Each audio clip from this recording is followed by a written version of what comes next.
Here we go. Welcome to session. This is session 4. In a moment, you're going to see on the screen it's session 6. We're actually covering 3 topics this evening. As many of you know, Ignite is a really big program with a lot of different sessions.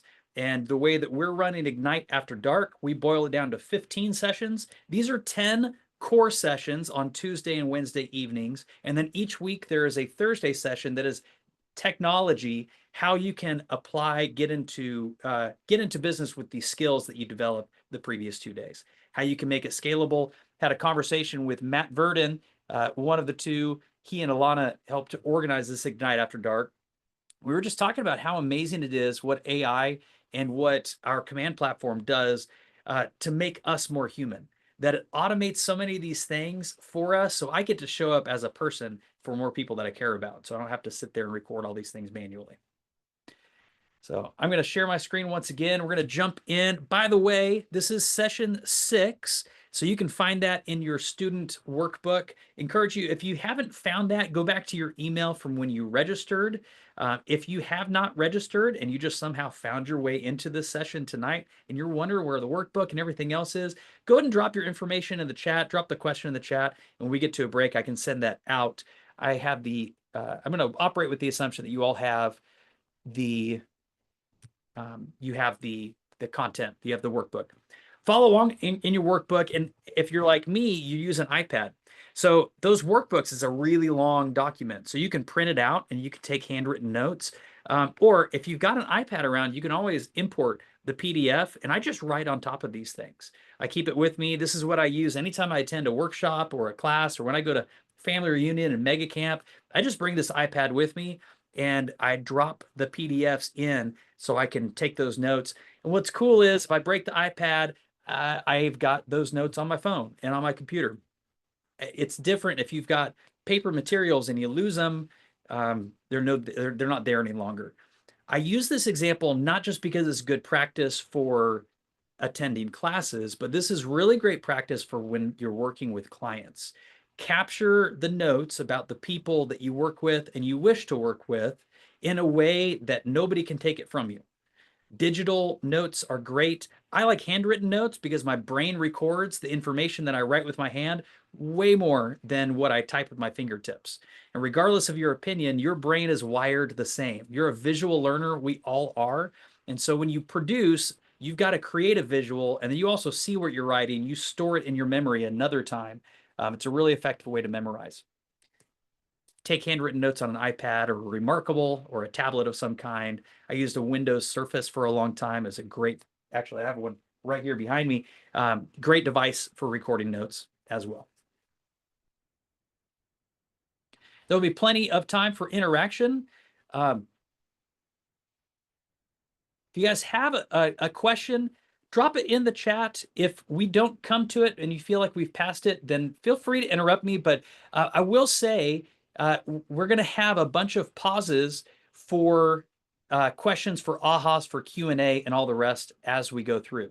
So we invite your voice into this space, and please know that we'll get plenty of chances for you as we roll. This is me. My name is Seth Mills. I'm from Dallas, Texas. You might know because I've updated my name in Zoom. In fact, I encourage you guys, take advantage of these Zoom sessions with so many people in them to build new relationships, to build referral partners. If you include your market that you work in with your Zoom name, it might be easier for people to know where you work and where they might be able to send buyer and seller leads in your area if they can't serve them. I'm a producing agent. I own Texas Hold'em Realty Group. We've gone from a mid-sized team back down to just my wife and I. In fact, she takes care of our clients day in and day out. She's been an appraiser for like 24 years, and she does a really great job serving our sellers primarily. I take on VIPs and troublesome clients primarily because my day job is as productivity coach. So I help agents launch their business and take their business to the next level, ignite and reignite their business, if you will. Dallas Preston Road is our flagship here in Dallas. part of the International Associate Leadership Council with KWRI. I've also operated as a labs advisor for a long time. And I'm a KW approved, working on my KW certification as well. So you'll have a couple of opportunities tonight to leave me an evaluation, a review, if you will. I'd love your response. So if this can be a 5-star experience in any way, I'd love to know how it could be. That QR code on the screen, you're welcome to take a snapshot. That's got my contact information. My phone number and email address are there for a reason. I welcome you to use it. I'd love to support you in any way that I can. Just a couple of notices as we get in. We won't be going in detail in all 3 of the sessions this evening, but TCPA, the Telephone Consumer Protection Act, this is a really big deal. And especially if you're new to the business, I encourage you to really understand this concept.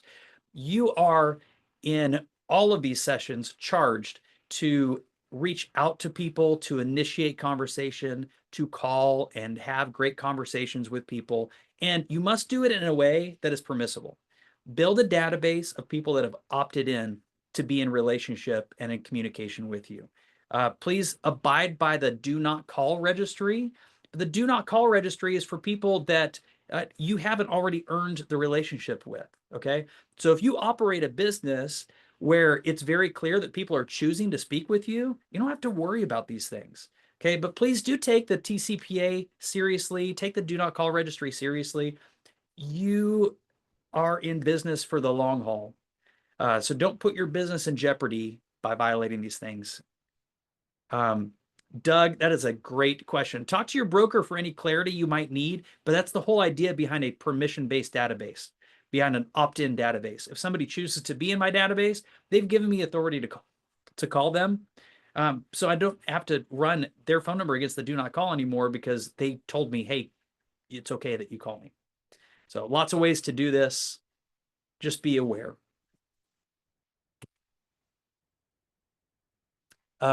All things in a real estate contract are negotiable. That includes compensation.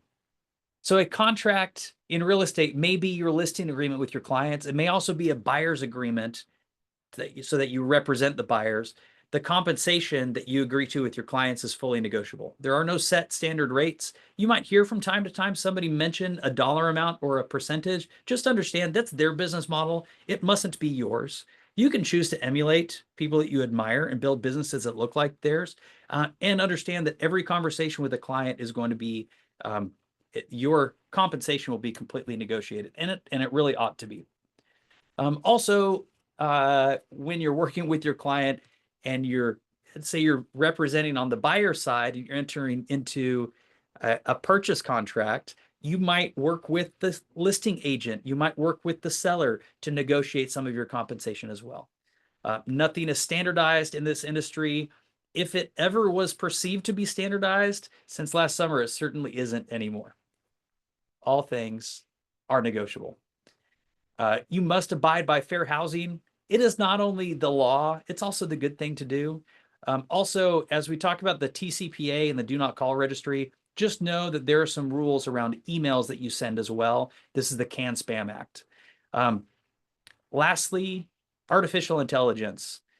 ChatGPT and whatever nickname you may have given it is a great resource and a great asset. It isn't truly a friend because it's not truly a person. So just know that anything that it produces, you must use your human eyeballs and your human brain to analyze, is this good and acceptable to share? Also rewrite it. These AI prompts and what comes from them are great to get you started, to get you thinking. And before you share that with the world, don't you want it to have some human value? Make it sound like you. Make sure it's good information before you send it along. There's some really cool stuff that you've been given for use with ChatGPT or Copilot or whatever it is that you choose to use, Bard or otherwise. Just know, use your human brain. Use computers so that you can be more human. All right, we're talking lead generation. This is this whole week. We are talking, well, that's this session right here, sessions 6, 7, and 8. We're talking lead generation by growing your database. We're going to talk specifically around generating leads at open houses. And then we're also going to talk about generating leads with social media. Just a quick show of hands. For whom who's most excited about the social media session of this tonight? Okay, that's quite a few of you. Anybody really excited about the open house portion? Okay, yeah, awesome. Those are great. What we're going to talk about first about growing your database. We've got to have a strong database in order to produce leads into it. So this is the foundational piece first. We will get into the rest. The agenda in this first session, we're going to talk about how to make a smart data bank. We talk about building your database, feeding it, communicating it, servicing it. In fact, those 4 pieces, build it, feed it, communicate it, and service it. Where's that come from? Anybody know? Has anybody read that somewhere?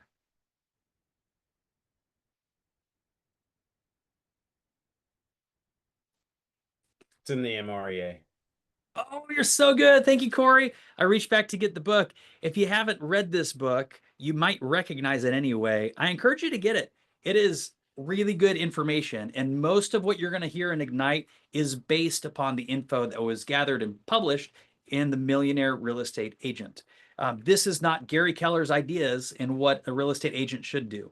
This is with him studying top producing agents, both inside and outside Keller Williams, and them masterminding together on what great things they do and what makes their businesses drive and thrive. These are the takeaways.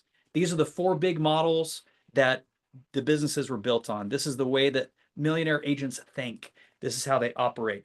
And one of the takeaways, one of the best practices is that top agents see and operate with the 4 laws of the database. They build it, they feed it, they communicate with it, and they service every lead that comes its way.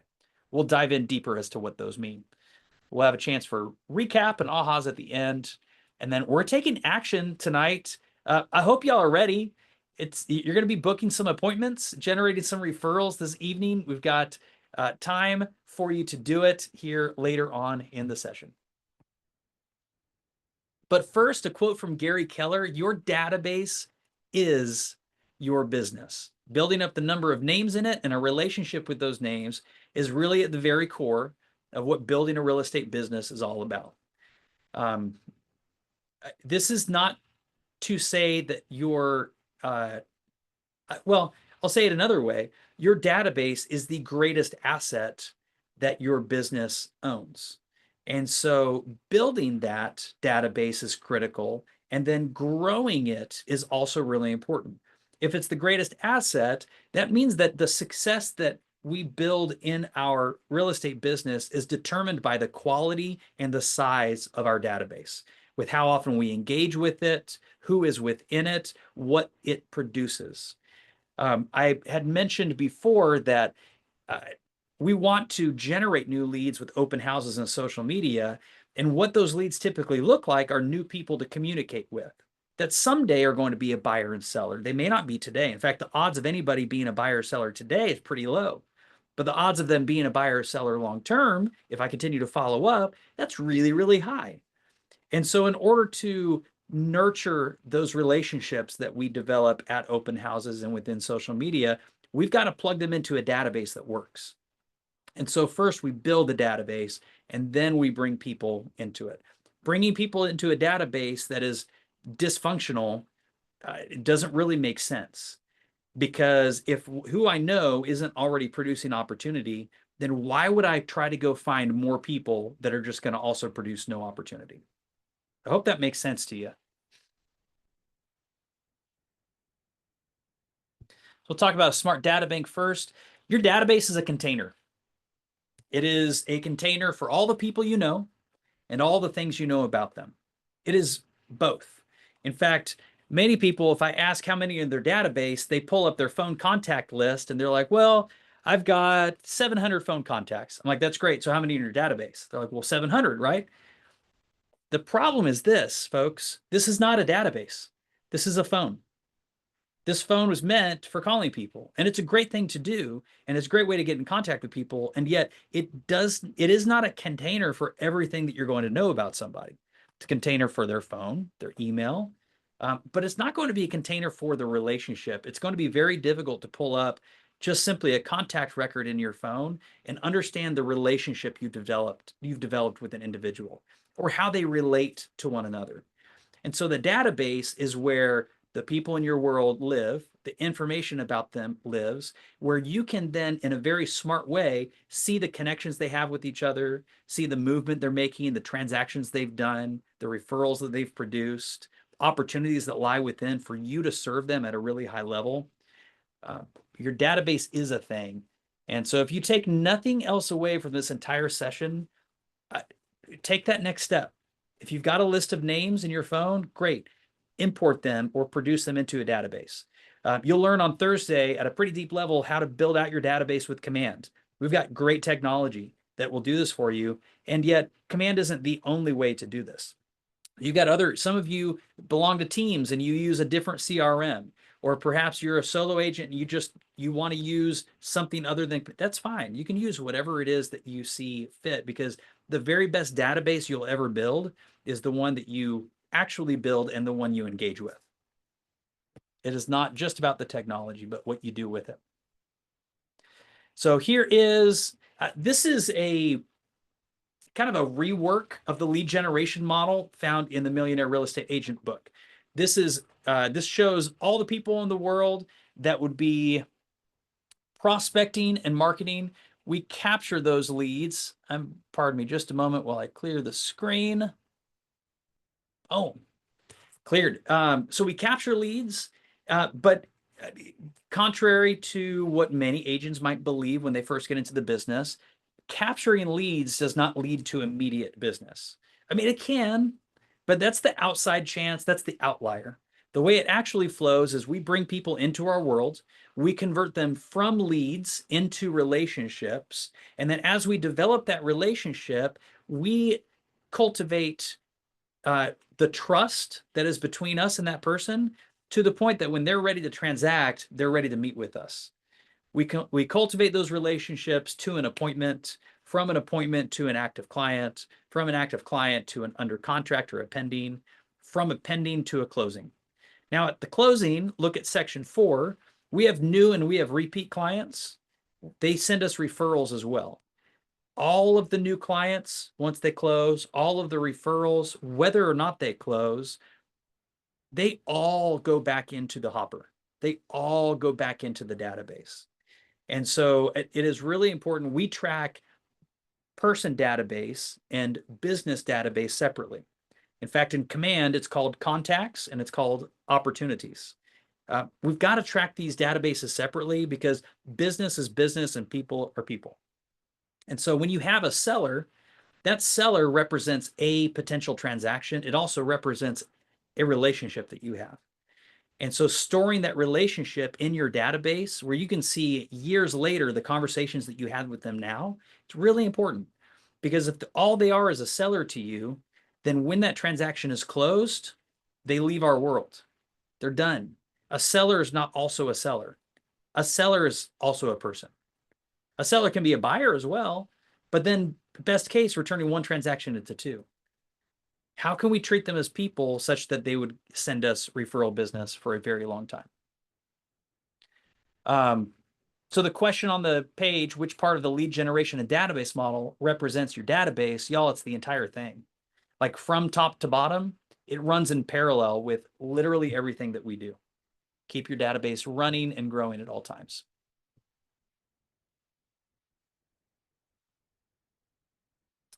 And give me just a moment. It wants me to draw on the screen. There we go. Talk about this Thursday. Just come back for the tech session. So the 4 laws of the database: build a database, feed it every day, communicate in a systematic way, and service all the leads that come your way. Step number 1 leads to step number 4. But all of these really rely upon each other. We cannot serve leads in our database if we haven't first built a database to produce opportunities to serve. Also, if we build a database and we're feeding it constantly, but we get chances to serve people and we don't pursue it, then what was the point of building a database and feeding it? Right? If we've built all this information about the people that we've met and the things that we've said to them in the past, but we don't continue communicating with them, it'll never produce the opportunities that we're looking for to produce. So this is one of those do not pass go, do not collect 200 kind of conversations. Start with one, follow it through four, and just know it all, you're constantly, at any point in time, one of these four is going to be the answer for what you can do to lead generate. If you don't have a database, you build it. If you've built the database, but you don't have a lot of opportunities yet, then we feed it. So we have enough people in there. And then once we have enough people, then we've got to communicate with them regularly and systematically until they produce opportunities. If we've been doing all this production of, if we've been doing all these conversations and they've produced opportunities, then we've got to serve those opportunities. Now, opportunities don't always look like a buyer, seller, a tenant, a landlord. They look like all sorts of things. So pursue every chance you have. When someone asks for help in any way, what can you do to help? What can you do to be of service? Before we jump into those four pieces right there, I'd love to take a pause.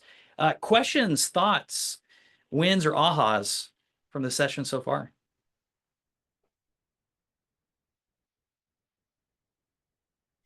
I love that you're really leaning into the service part. I think that's something that even though we all want to do it, that we kind of forget to do. Sometimes it drops off. So I'm so glad that you're making an emphasis on that. Thank you so much, Amy. You know, I've said for a long time, I make a living making friends. And when our friends are in need, we step in the gap and we help them, right? And so if that's the case for our database, and what a cool thing to be able to serve people that we like, that trust us as well. Those kinds of opportunities multiply. That even if that didn't become a seller or a buyer, who do they know that becomes a seller or a buyer? And they trust you because you helped them in this significant way. Thanks for sharing that. Who else? I saw a couple other voices come off mute.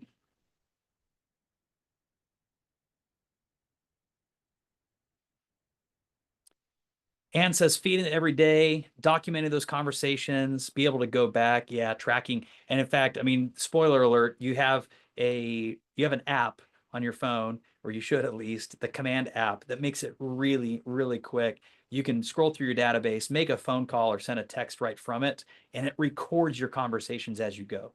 I don't mean it does audio recordings.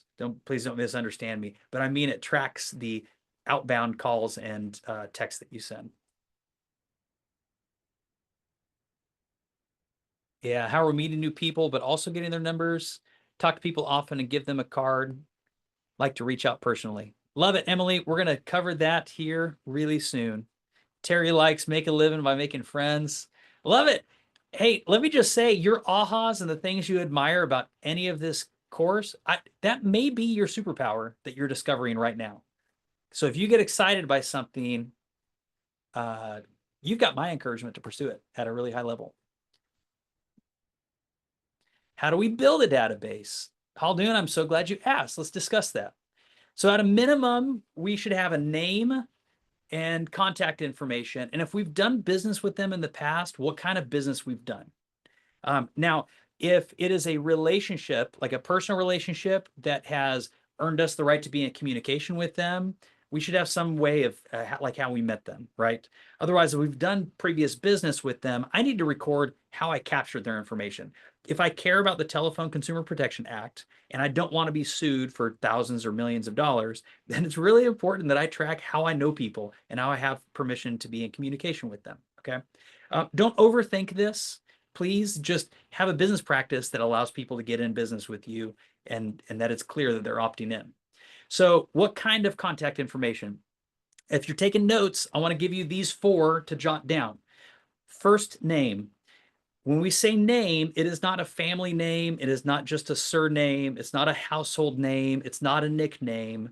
What is their first name? And I would say, what's their last name also if they've got multiple names? But here's the differentiator. You can know a household or you can know a person. Contact records are made for people, not for entire households. And so while you may know this as Mr. Neighbor, like what is Mr. Neighbor's first name?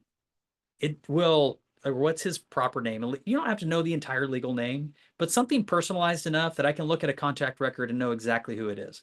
Like if I had a picture of their face, the picture of the face and that name would be, it wouldn't be a whole family of faces, it'd be one face. Okay.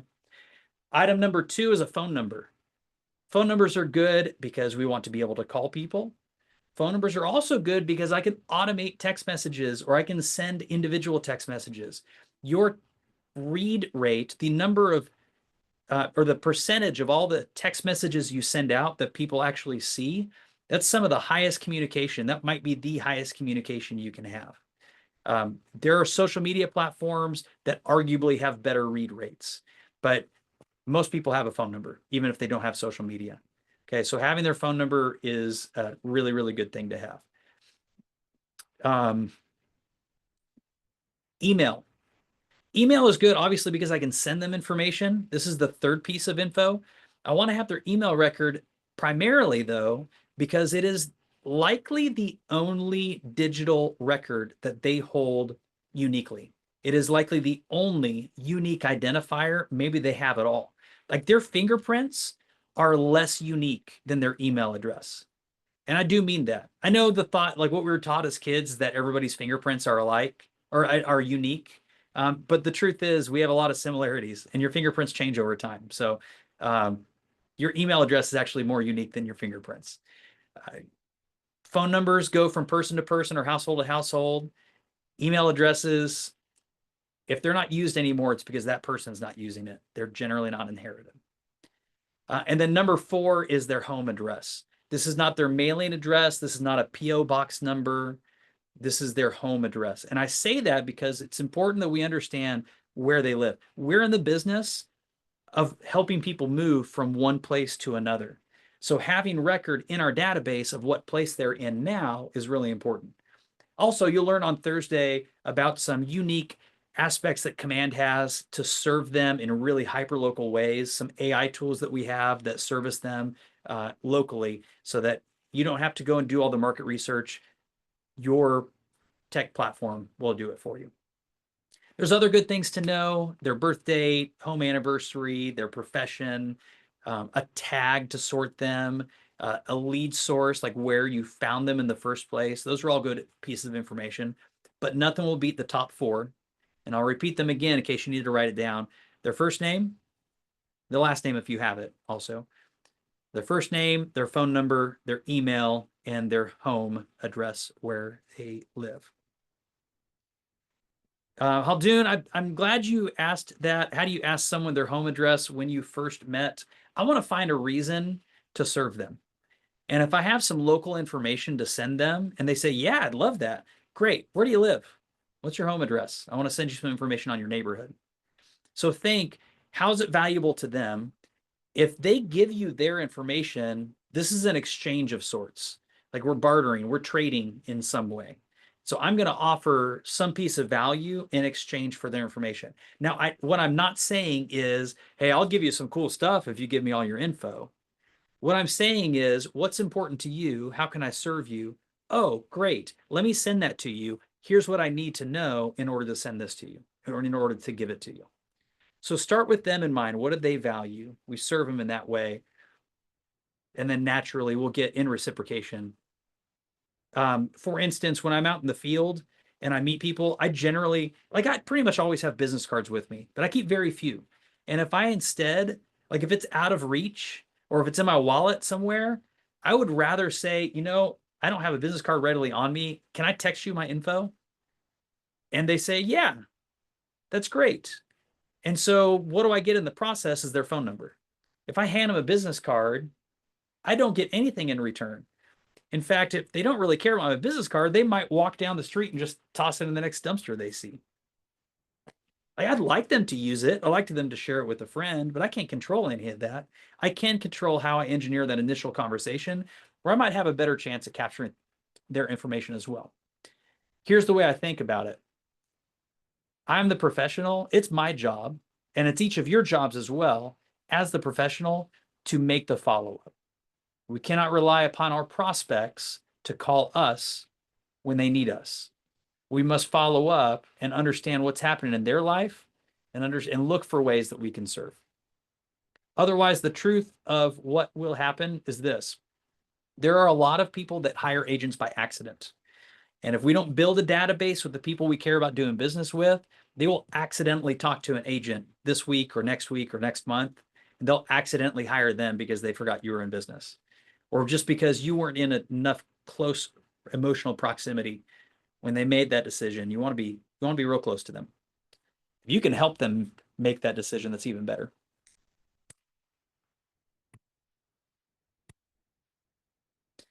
We'll get through feed your database, and then I'll pause for ahas before we get to communicate and service. So we feed our database every day, and really it's every single day. I would say at least every work day, but work day gets kind of blurry in this industry unless you really take an intention for a day off. Now, if you aren't building a calendar on purpose and you aren't calendaring your lead generation, you aren't calendaring your learning time, like if you aren't using Google Calendar or something else like that to understand what your schedule looks like for the week, I'm going to make the argument that you've made every single day a work day. Because by not defining when you will work, you've left open your entire life for work.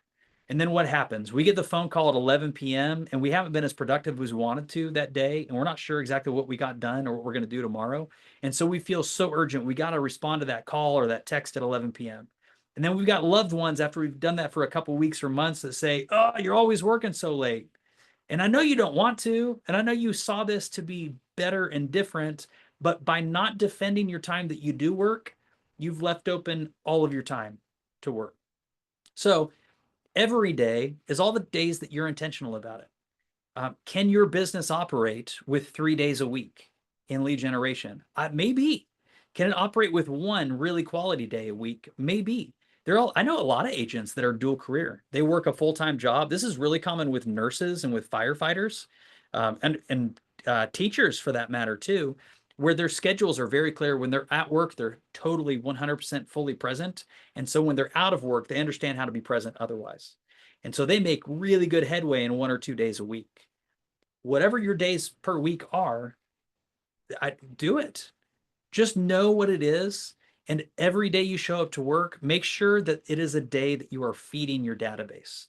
You are meeting new people, or you are talking to the people that you already know to find people that they might introduce you to as well. I will say at the beginning, if you're full-time real estate and you're not producing income elsewhere, I'm going to encourage you, like push it to the limit. Give as much time as you can to your real estate business to the point where you produce a pipeline that affords you to draw some days off. If I work hard 6 days a week, man, I know that I earned that 7th day off. If I work really hard 5 days a week, man, I might have earned 2 days off. So what that looks like for you, totally up to you. You're going to have people encourage you to do open houses on all sorts of days and go on client showings. If you work 7 days, let it be intentional. Prospecting and marketing, focus prospecting. Marketing is expensive and is nowhere near as effective. And it takes a lot longer to pay off. We'll talk about that a little bit more. So your sphere of influence, these are the people that you know. These are the relationships that you've built. They're going to produce new business from people that are in your world that have never done business with you before. And so it's a first time. Hey, I'm thinking about selling my home and I used a different agent last time, but I really like you. So can we meet? This will be repeat business. This might be a current seller who is also a buyer. So one deal turns into 2. This might be somebody that purchased their home with you 3 years ago and now becomes a seller. This might be an investor that bought a home last week and they want to buy another home this week. They could produce repeat business. Also, your sphere can produce referral business. And so you may think, man, my database can't afford to buy houses, or my database is really young. They're not in the phase where they're buying houses. Or my database all have houses and they don't need to buy more houses. Okay. I would say, first of all of those people could be candidates. They're going to have life changes that cause them to move, and they could be new or repeat business. And what is definitely true is everybody in every one of your databases is a referral source, or at least a potential referral source that maybe they wish they were transacting. And the more they speak with you, they become really aware of the people in their world that are thinking about buying or selling. We teach people how to treat us. And so I can train the people in my database to produce referrals to me. All I've got to do is ask. So when they send me a referral and they say, hey, you should speak with so and so, or when they say, I'm not buying, but actually my neighbor is thinking about selling right now, great. Do I just say, oh, that's nice? Or do I say, like, how do I get in contact with that seller? Neighbor to which side? You think they would mind if I just stopped by? Or you don't happen to have their phone number. I don't know if this would be all right, but I'd love to give them a call and offer them service. Or when they say their best friend is thinking about moving and purchasing a new home, great. And they say, oh, but don't worry, I gave them your business card. Well, that's great. Thank you so much. That's so flattering. I'm so glad you gave me my business card. And what I've learned in this business is it's on me to make sure and initiate conversation, because I don't know if they lost it or if they get busy. Like, people just get busy with their life. You think they'd mind if I called them today and just initiated it? I really would love to serve them, especially if you think that they'd be a good fit for working with me. So be shameless and be bold about asking for business, whether it's business with that person or with the referrals that they would have for you. Generate testimonials and reviews. Past clients are the best source for more clients, if you train them that way. Again, we teach people how to treat us. And so if it's been a great experience working together, I can help them share their story so that we can find more people to be in business with. Again, be bold, be shameless in asking, hey, Mr. Mrs. Buyer, Mr. Mrs. Seller, it's been so wonderful working for you. In fact, if all of my clients could be as responsive and as smart and inquisitive as you are, I would just be over the moon happy. Could you help me? Well, yeah, I'd love to help you. You just gave me all these great compliments. Great. I'd like to help share your story, because what I've learned is that if we can share your story with the world, that's going to produce more sellers just like you. And if I could just have that, it would be everything. I'm going to send you a link. Would you just leave me a brief 5-star review so that other people would want to work with me as well? It is like, if your buyers and sellers, if your clients are grateful for your service, this is the very least they can do, and they know it as well. Think about it, but they probably won't unless you ask them. Or if they're in the field and they understand how important reviews are, maybe they'll leave you something. But you can engineer this.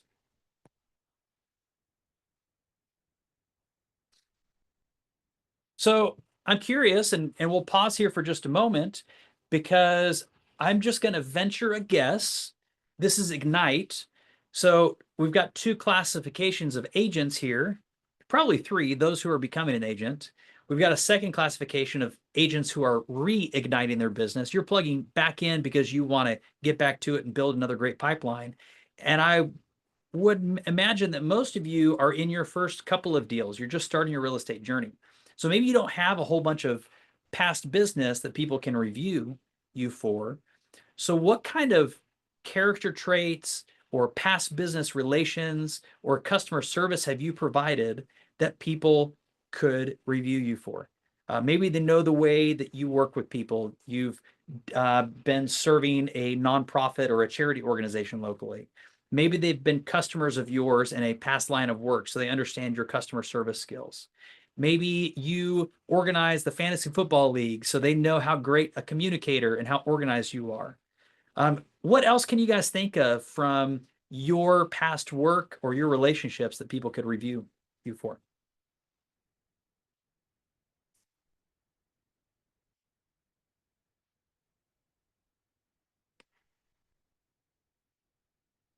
Kareth says volunteer soccer coach. Terry is a community policing officer. Love it. What else? Let me ask this differently. what character trait could they acknowledge from your past work that people in the real estate space would be like, ooh, I want to work with somebody like this. Andrew's getting reviews. Amy's caring for elders, healthcare in their homes. Christina's been a skin therapist. I love it. Amy, strong communicator. Such a great. Now, if all they did was leave you a 5-star review and said strong communicator, would that be a win? I would think Big, so. big win. Oh, yeah. Now, they're probably going to write a story about that, or at least a full sentence. But if all they did was share a character trait, think about LinkedIn. Like, what are the things that people brag on you in LinkedIn? Daphne says trustworthiness. Hardeep says friendly. Issa says quality assurance. Joanne, proactive.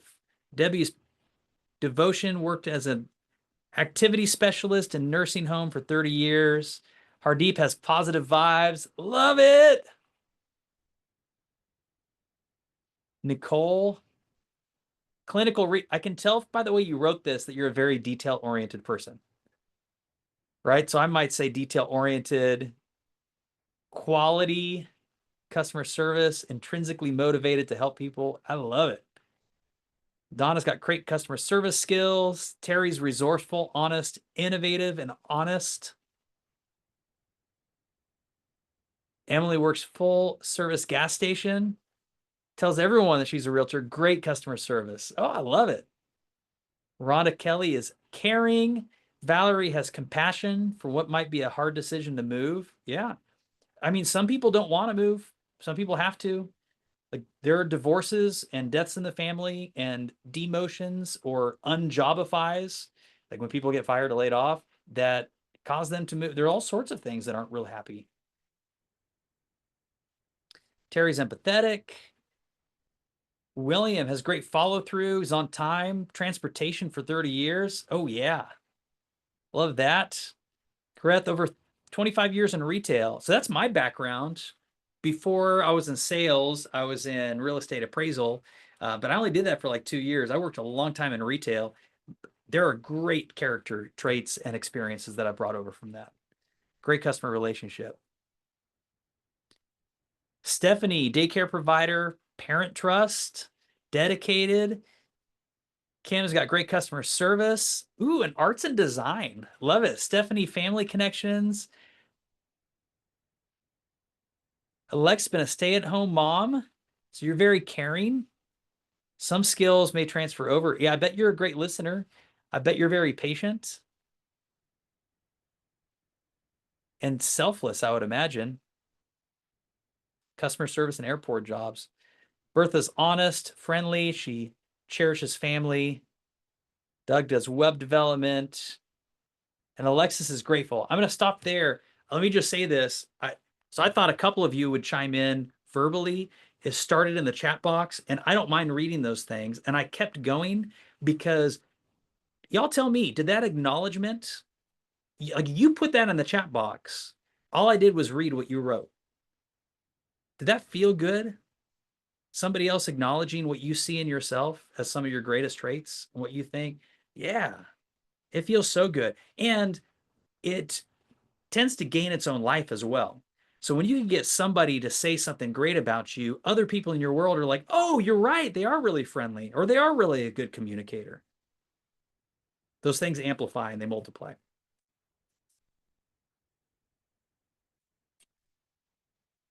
So don't be, William, keep coming back here. You can hear it more often. Also, I want to encourage you guys, the things you want to see in yourself more, the things you're most proud of, go stand in the mirror and say it to yourself. A lot of you can start there.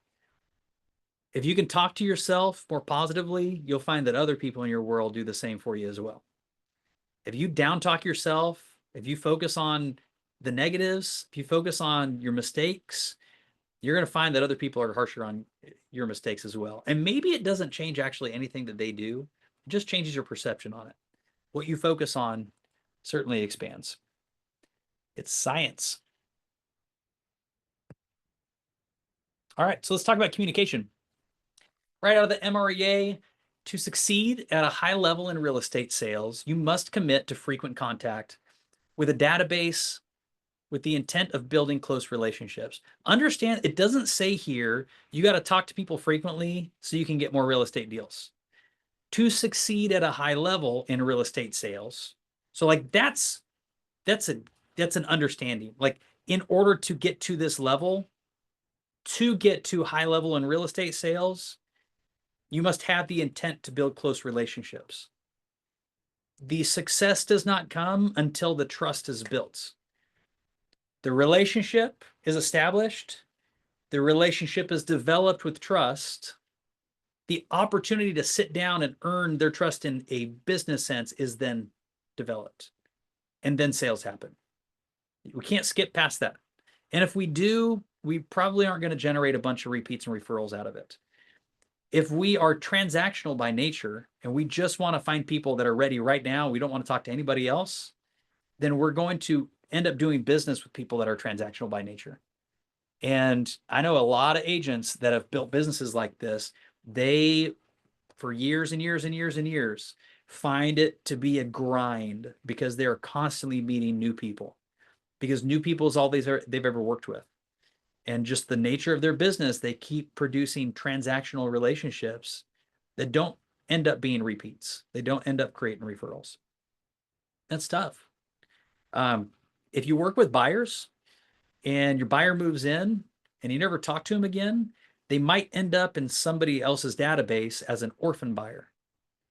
Maybe y'all aren't familiar with the idea of an orphan buyer, but an orphan buyer is a buyer that the agent quit following up with. And what agent knows more about that house that they now own and live in than the listing agent who sold it to them? Right? Orphan buyers are a great source of business if you pursue listings. Just don't orphan your buyers. Yes, Megan has an orphan buyer coming her way right now. I love it. I love it. This is not a dirty term. It's not a dirty word. Orphans need love. And so if you're a listing agent and that buyer isn't loved on long term, man, stand in that gap for them, care for them. They need help.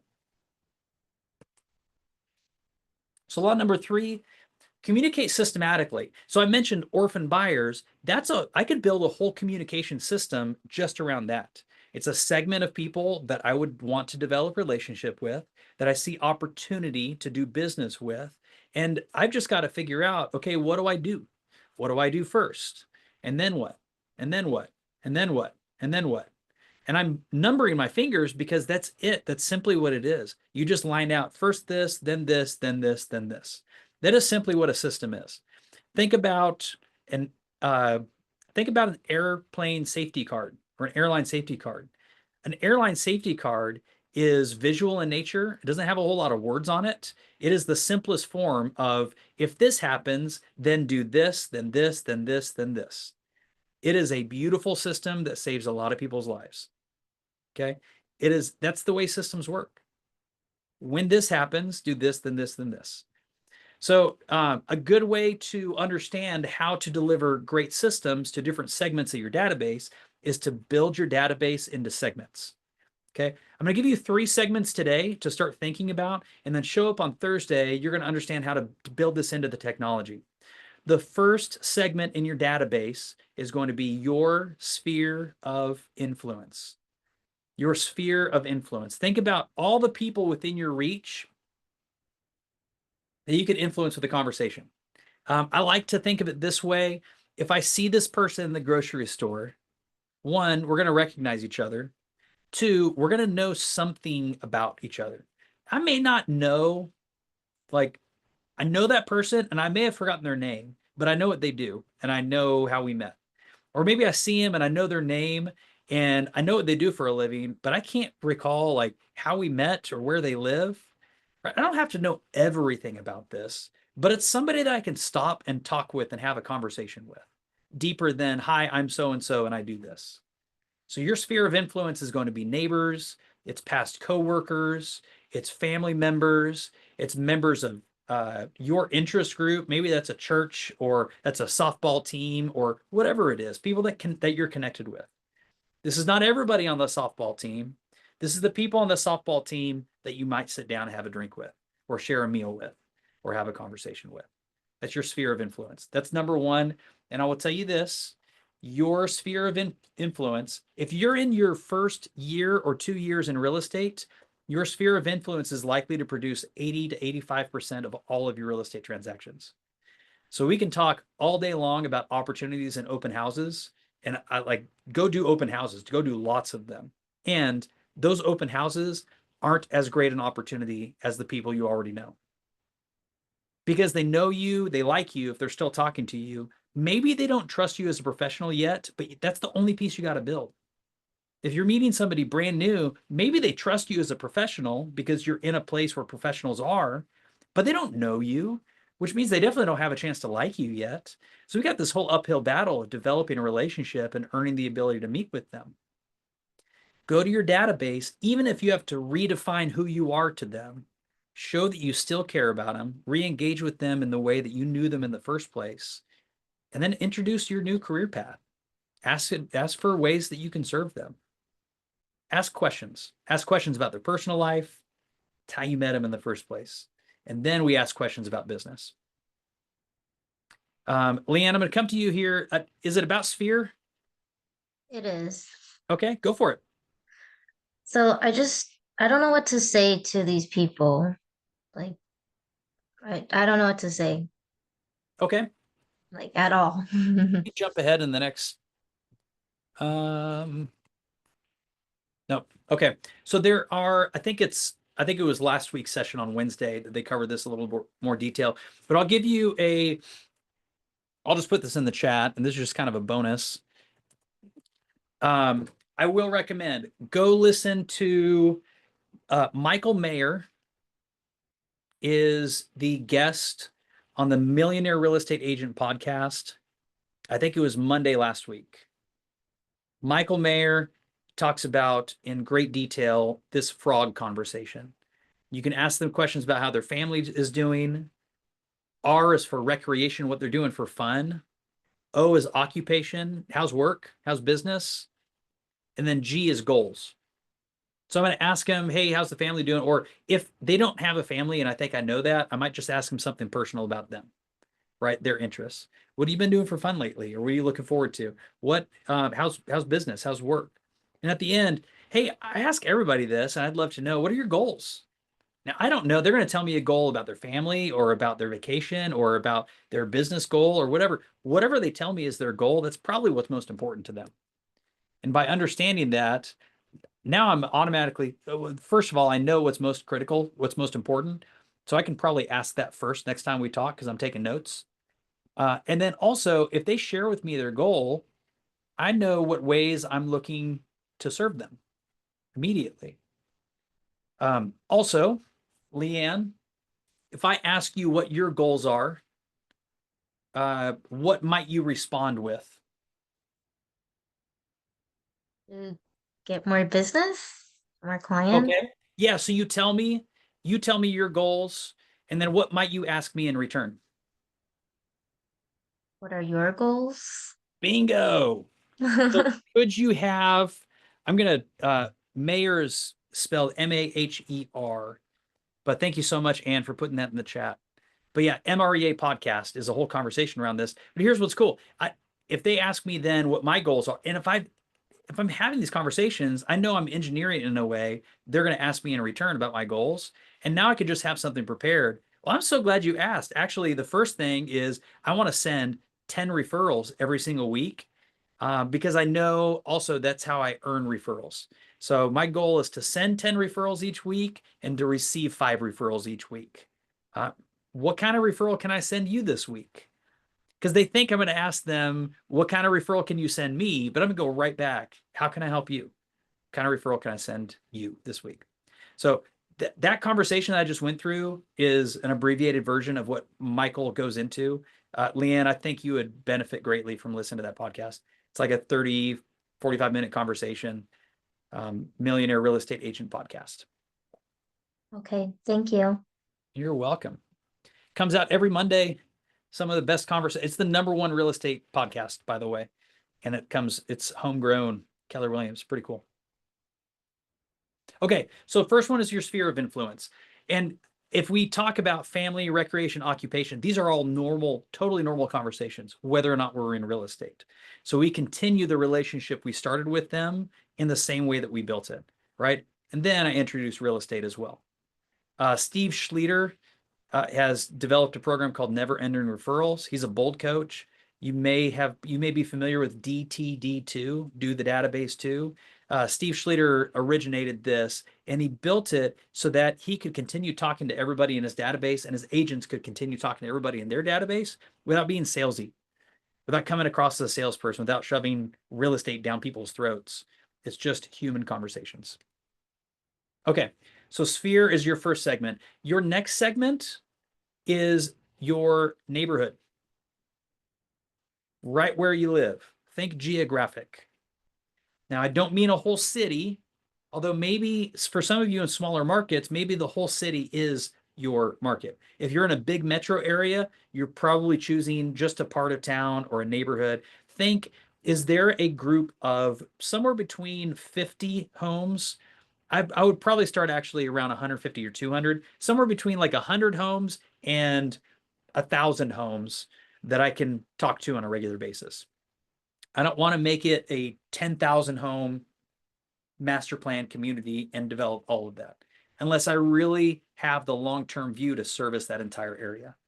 But how do I look at people? How do I track people that live in a certain area? I want to communicate with those people in the same way, in a different way than I would talk to the rest of my database, because they have something in common. They're in the same community. Okay. The third one is going to be an interest or a background. And so think hobby, okay, pet owners or softball. Think interest group. Maybe it's a church or a book club. Think background. These are people I used to work with. These are people I served in the military with. Like something that would connect you with them and then with other people as well. Okay. We're going to look at this next. You can segment your database by these because as we do, now I see VIP, I might have a sphere of 1,200 people. I might have a VIP list. Of those 1,200 people, I may choose that only 100 people get to be on my VIP list. I'm going to treat them specially. I'm going to talk with them more often. I might host an event just for them, send them goodies, call them more often, give them a special like branded name for my business. These are my groupies, something like that, right? But I can create a VIP list. I can see all the people that have golf in common. Think investors. So I'm not segmenting my database with sellers and buyers because a buyer that I tag, I've got to go untag them once they buy because they're not always a buyer forever and ever. But an investor is an investor today. And they might tell me, you know, Seth, I'm not looking for any more investment properties right now. That's fine. I bet you will someday. So I can come back around to it. I'm still going to send them opportunities, track them as an investor. They came in by referral or I sent a referral to them, what they love, what's important to them, all different things. So here's the cool thing. Everybody in our database can have a one same touch. And then I can also have segmented touches for all of them individually. So I might have a newsletter that goes out monthly that goes to everybody in my database. But then I have to my golf buddies, hey, here's like golf course homes. And I send out a monthly email about all the homes in our area on golf course lots. Or investors, I might put them on my email campaign, or I might call them or send them a text every time I get a new fixer-upper. Or all of these things. I think you get my point. But think broad and narrow both. I want something to touch my entire database systematically, but then also something that is individual that makes people feel special for being in my world for a specific reason. Here's a system directly out of the MREA. I think in the MREA, Millionaire Real Estate Agent, it says 33 touch plan. This is a 36 to convert, but it's the same idea. But this is, you might take a screenshot of this. This can also be found in Connect through Command. But do you have systematic touches that would earn the relationship? One high value connection point that causes them to never forget who you are and what you do. and then an ongoing communication plan that would create sellers and buyers and referrals long term. The 19 is maybe what I do in the first year that I know them. I make sure they get one really great, maybe it's an event invite or it's a coffee meeting or I take them to lunch or something like that, like some high value connection point where they don't forget. And then ongoing forever, I'm going to have a 36 touch plan. Here's the really key though. The key is the 4 quarterly phone calls. Your voice to voice communication with them is probably what earned your spot in their life.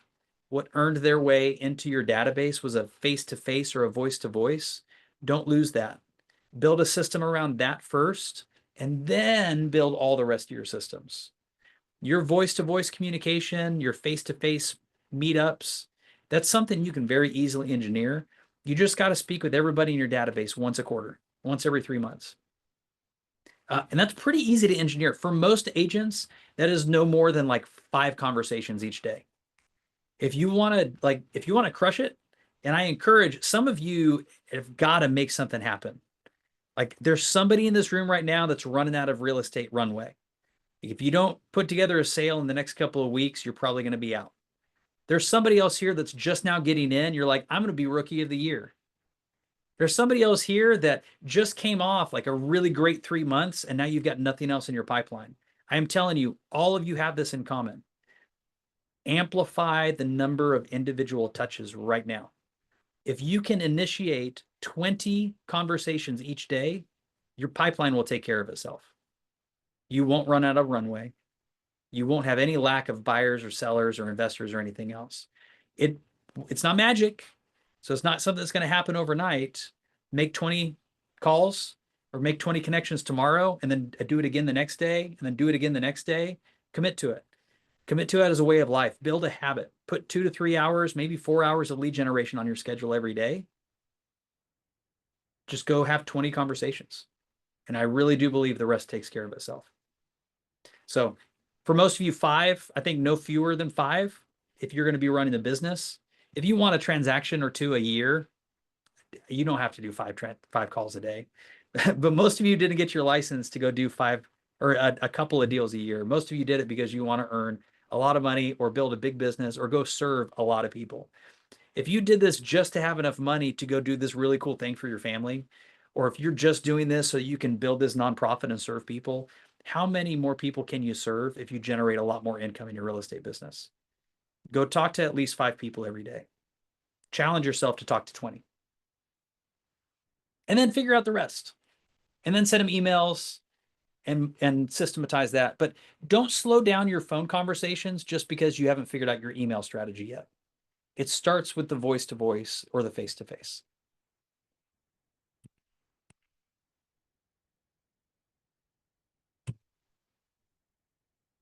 Your job is to build a community and to serve the community. So service all leads. And I'm just going to fly by this one at a pretty high level. Look for ways that you can serve people in all ways. They're going to ask you what dentist you know locally. They're going to ask you for a roofer or a plumber. They're going to ask you what their home is worth. And then they're sometimes going to go hire another agent to sell their home. They just know you're the valuation expert, but for some reason, they're not convinced that they should pay you what you charge. Like, that's okay.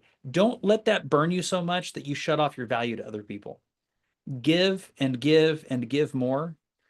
What I've said for a long time to people that have worked for me, go do what you love to do, and eventually somebody will pay you for it. So if you're in an organization and you want a job, go do that job a whole bunch, and eventually somebody's going to pay for it. If you want to serve sellers at a really high level, go serve a bunch of sellers, and people will hire you. Go do the work, go earn the appointment, go on enough appointments that you get really good at it, and you'll take listings. Service all your leads. Now, in a systematic way, that means build your opportunities pipeline. Again, show up on Thursday. You're going to learn more about this, but y'all build opportunities and build lots of them. It is the single greatest indicator of your future real estate success is what your projected income is in your opportunity pipeline. So every buyer now, also every potential buyer, somebody that says, yeah, I think I'm going to buy, but probably not till next year. Great. What are you looking for? What do you think that looks like? What area, when next year? I'm going to ask all the questions as if I'm getting ready to serve them. I'm going to record it all in an opportunity, and I'm going to check back on that opportunity on a regular basis. So lots of great resources. Command your transactions, command your database. Just go to Connect and search command your database. You'll get walkthroughs on all of this. All right. Ahas. That's pretty much a wrap for this session. We've got a very small portion at the end before we go into open houses and social media. What'd you learn? What'd you hear?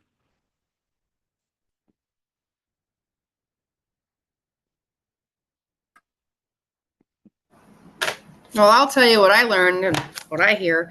I'm new. I've only been licensed since the beginning of May, so everything is new to me. Everything is like information overload. Drink through a fire hose. It's information overload. I finally learned how to use RPR, so what I'm starting is prospecting letters. Love it. So you're sending out letters to people local to you. Are you writing those letters, like handwritten letters? Or?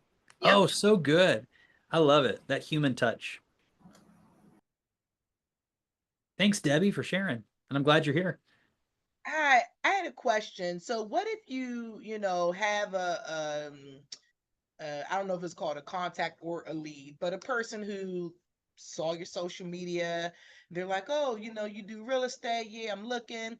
So you have been doing like, follow up every week or, everything like that. But then they kind of like stop responding and you're getting the feeling like, oh, maybe I'm like doing too much or something like that. How do you reel that person back in again without doing too much and making it seem like, they're kind of getting sick of you to not saying better words, but. Yeah, hey, I think this is a really common sentiment.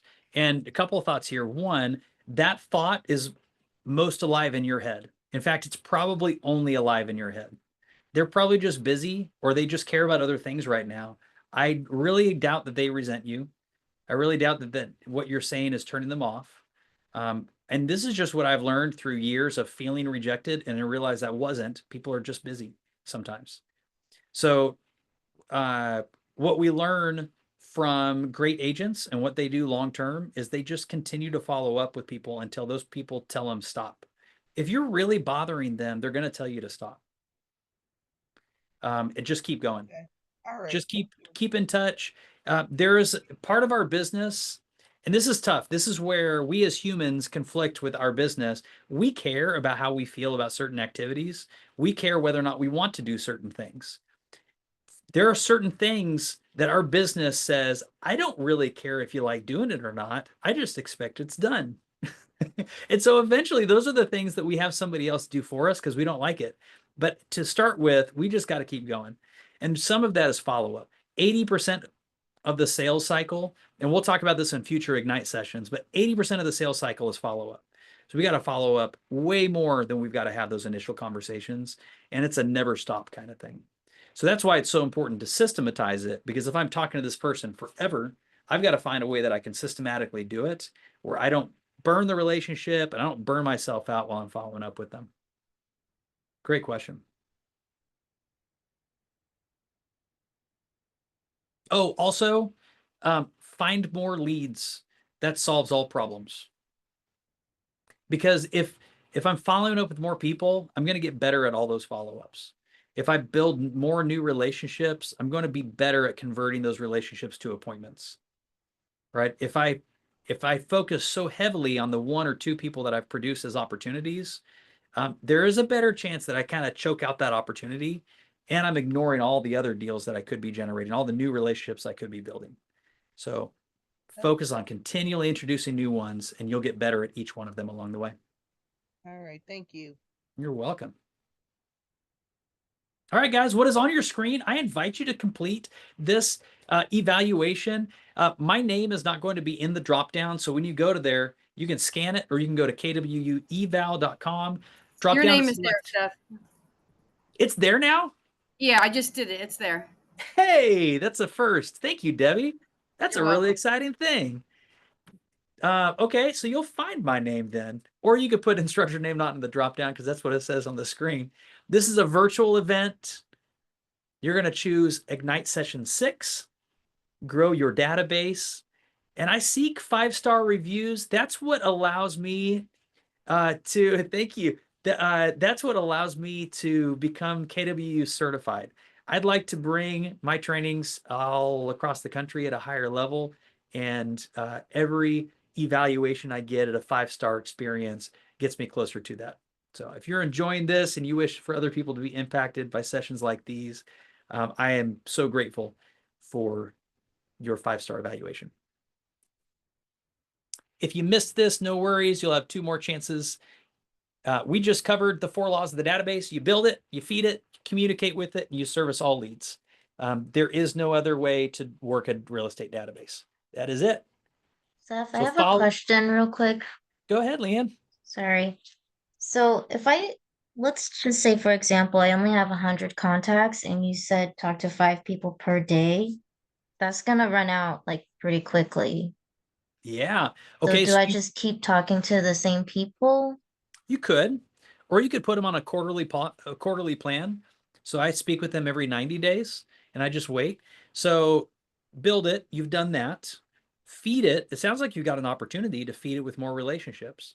So what prospecting, the next 2 sessions we're going to go through right now, open houses and social media, is going to it'll help you discover how you can add more people to your database. So you've got more to follow up with.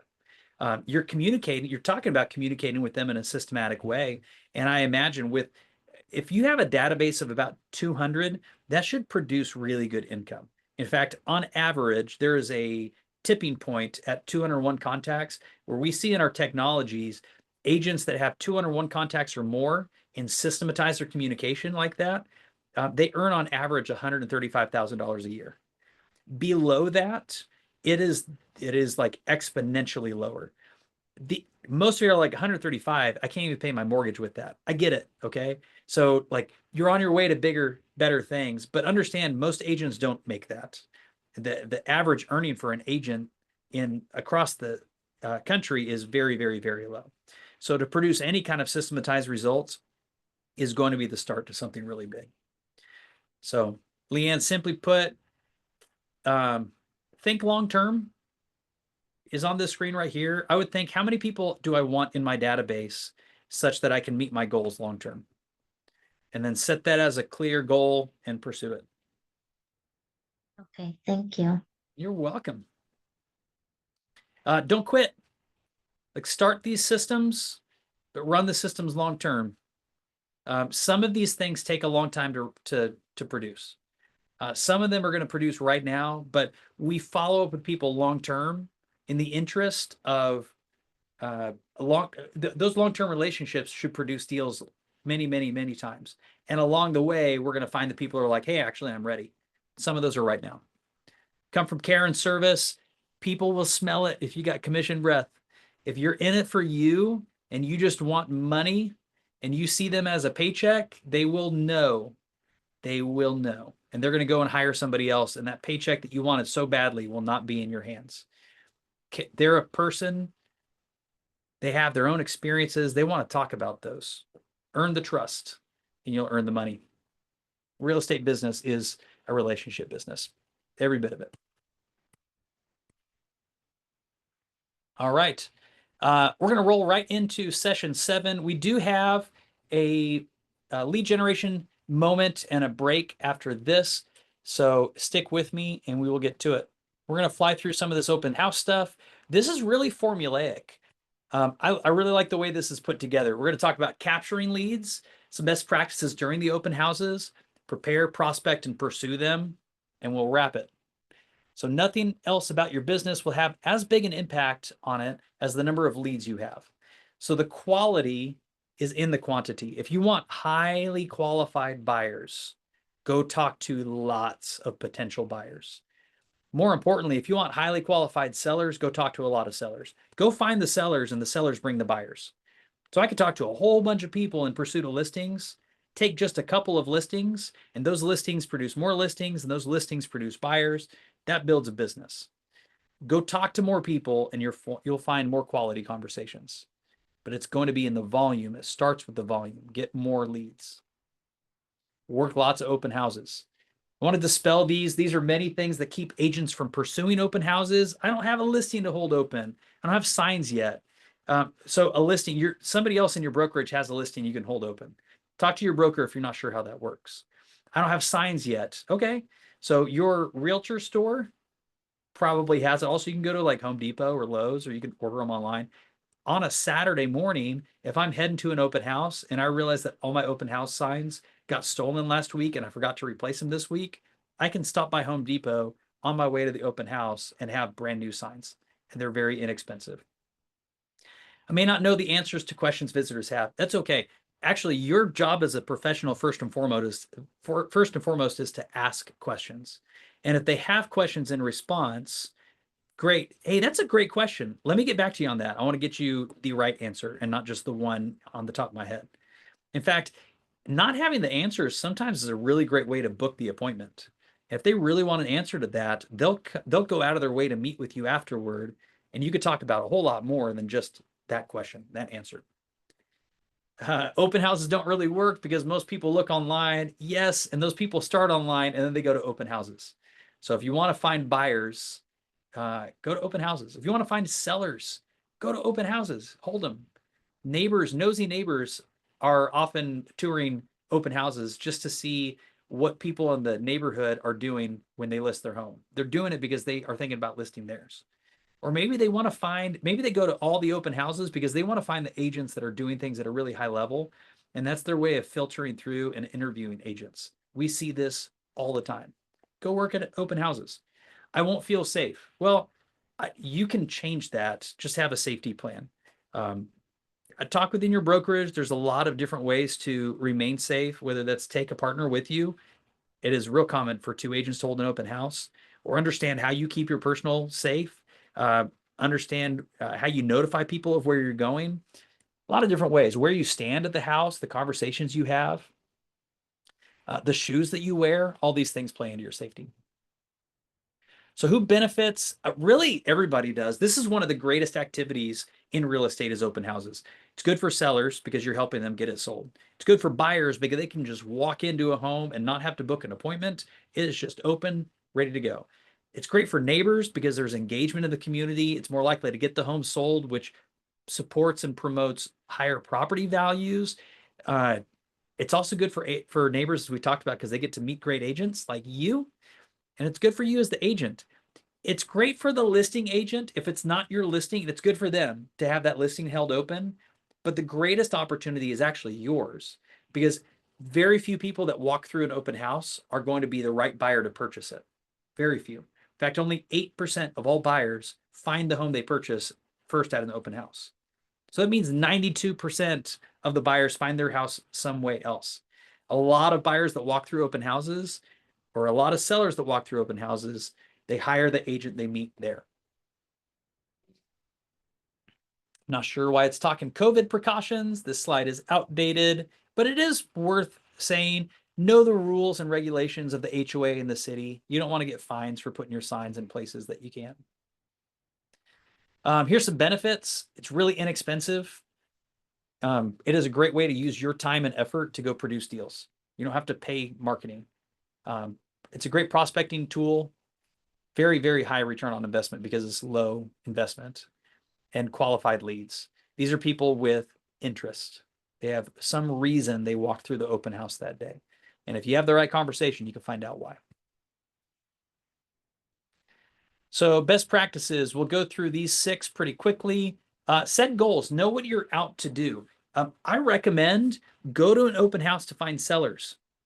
This is contrary to popular belief that you go to open houses to find buyers. Host an open house to find sellers, and the buyers will show themselves as well. So if I'm looking for sellers, I can find all the buyers. If I'm looking only for buyers, I'm probably going to miss seller opportunities.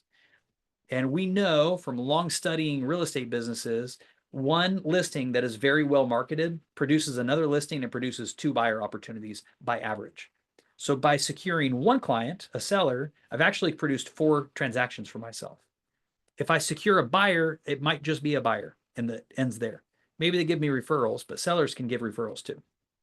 So set goals and be purposeful around your conversations, the way you prepare. Pick the house. Think about houses that are brand new to market. Think about houses that are in the neighborhood that you want to work. Think about houses in the price range that is middling, so like average price range. Think about a house that is just show-stopping beautiful that you want to take photos and video and post it all over social media. You can be very strategic with the home that you choose for your open house. Prepare, practice. Maybe you have something like a speaker, like you can bring a lender to give, maybe they give a presentation, you hold a seminar at your open house. Maybe it's an event that you've created that way. Maybe you just have somebody there, like a home inspector, that can educate the people that come through in ways that you might not be able to educate them. Again, if you're setting goals, then we're going to prepare to make it a really great event. Pick the time. Open houses are not just meant for Saturdays and Sundays from 2 p.m. to 4 p.m. First of all, can it be a longer open house? I'll tell y'all, for years, if I'm doing an open house on a Saturday, I'm not doing a 2-hour open house. My time is precious. And if I'm spending all this time preparing, man, I want to create maximum exposure. So minimum, I'm holding a 4-hour open house. I'd like to hold it longer. What would it look like if you've got vacant homes in your area and you worked like the builders work and you just held open a vacant home and you set up shop as your office for the day? How cool would that be for the seller who hasn't had a whole bunch of activity, for you to say, yeah, I'm just going to go office there. I'll have my flags out. And anybody that wants to come through from 9 a.m. to 5 p.m., I'm there to help them. Pretty cool piece. Could you work your database as well while you're standing in that open house? I would think so. Think of events that you could throw: Thursday night happy hour, a Sunday afternoon, watch conflicts with sports. I'm not saying don't do it at times, just understand what influences there might be on different events and such in your area. Know your market, research the neighborhood, research that home. You should be watching market trends every single day. Log into the MLS every day and just understand what's happening in the market. Like, you can review the same 5 statistics every day and you may not know why they're relevant today, but if you watch the same 5 stats for the next month every day, you're going to have a really good idea of what they mean to you and when there are new trends and what those trends might mean. Research the neighborhood, understand average days on market. What are the price points? How many homes have sold? How many homes are on market? How many of them had price drops recently? You don't have to memorize all these things, but research a lot of these things and write them down. Produce a report, write them down in a notebook, take them with you. If you would like safety protocol, highly encourage you, take a snapshot of this. Also, if you're using your workbook, this page is in your workbook, safety protocol. So get there early. This is probably the best pro tip ever for an open house, is get there early. Get there early allows you to set the stage. It's going to make it a more attractive place because you're going to see what's out of place. It's going to help you have enough time in case you can't open the lockbox, or maybe the seller forgot to turn the AC on, or maybe the seller has already moved out and they accidentally switched off the electric service. You might have enough time to get it restored if you get there early enough. Also, this is time to walk the entire home, turn all the lights on, check the doors, the closets, all of that. If you're concerned about being safe, get there early. Also, just get there early, because if you don't get there early, you might be late. If you're late, still go, but y'all don't make a practice of being late at open houses. You will lose the respect of the listing agents that you work with and of the real estate community around you if you choose to be late. And you might not feel like it's a choice. If you hit traffic or if it's raining that day and that causes you to be late, just know it's still your choice to not prepare for those things. So be early. It takes care of all the rest.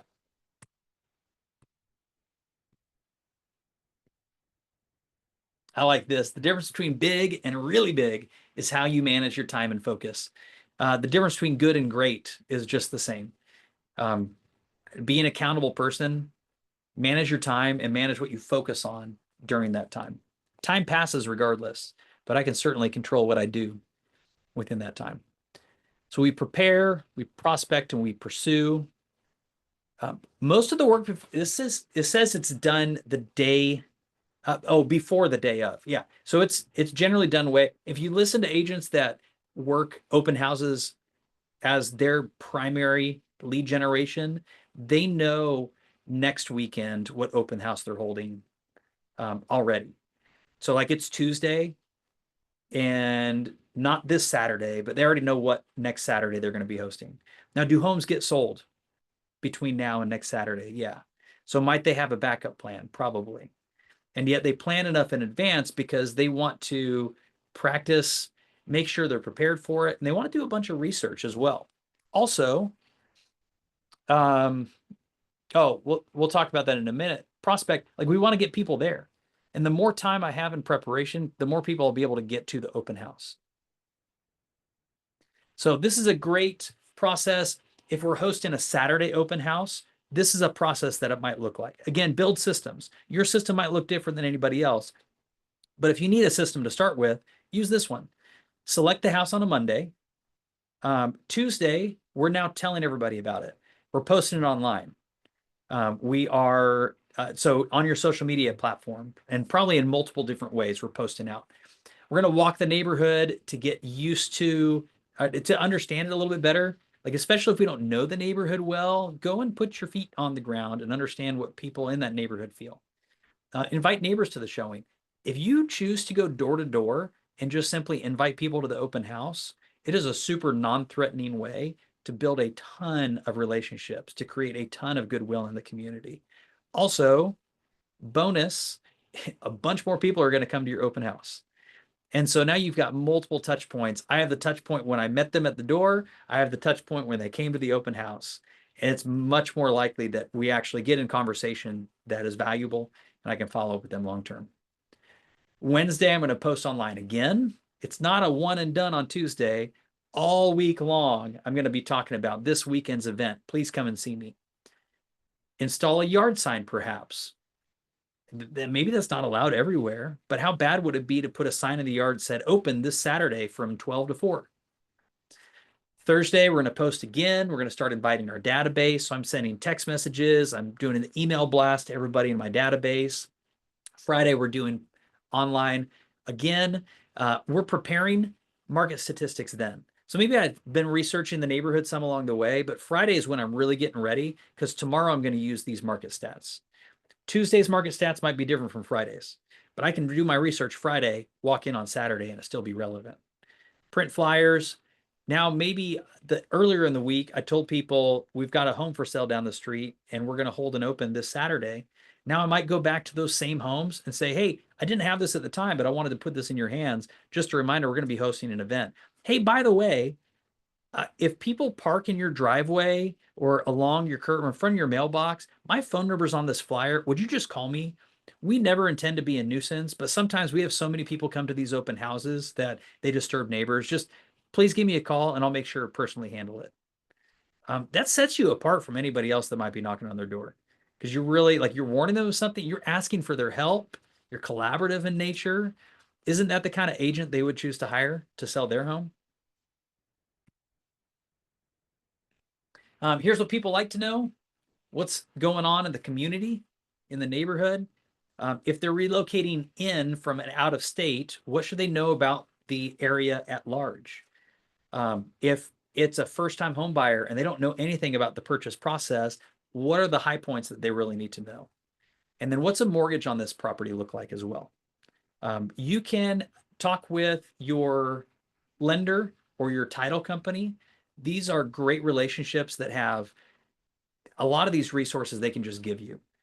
So if I'm to go hold an open house this weekend and I don't want to create the flyers, I've got a title company one floor below me in my office, and I'm just going to go, hey, can you produce an open house kit for me? They're going to give me all the flyers I need. It's got neighborhood information. It's got walkability scores, all this. It's super, super easy. Something you don't have to be an expert in all this stuff, but you get to look like an expert if you do it the right way.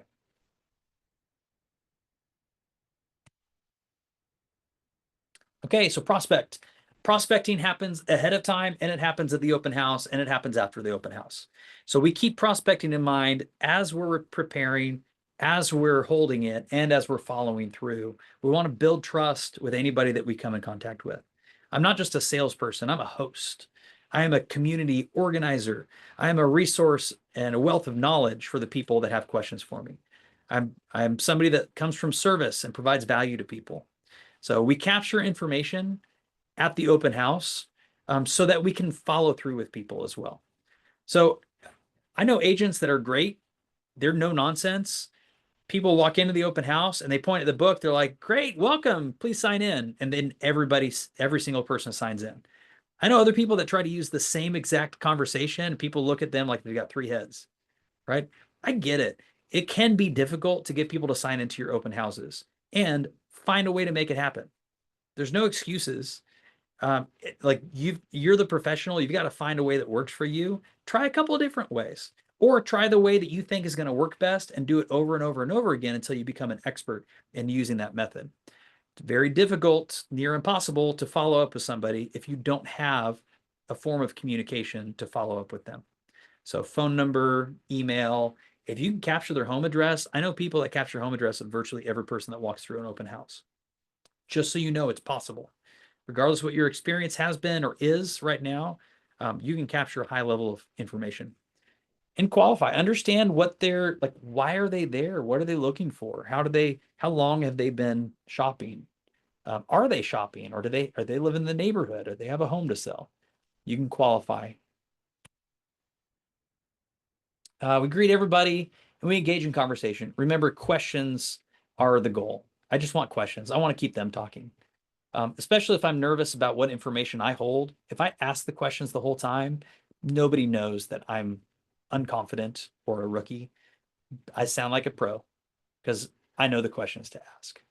And if you don't know, ask ChatGPT, ask a successful agent that you're with, ask your broker, and stay positive. Remember, you're trying to sell that home. So if somebody comments about the dog smell, don't keep talking about the dog smell. Don't tell them the bad things about the house. If you feel it's overpriced, keep it to yourself. Okay, stay positive. It is your job to present that home in its very best light. I'm not saying lie to them. I'm just saying find good things to talk about instead of negativity. Know the stats. Prepare working with different kinds of people. Have something to offer. Maybe that's something simple like water or a flyer or a cookie. You don't have to have snacks and sodas there, but there's a lot of different things you can offer. A number of different ways to capture information.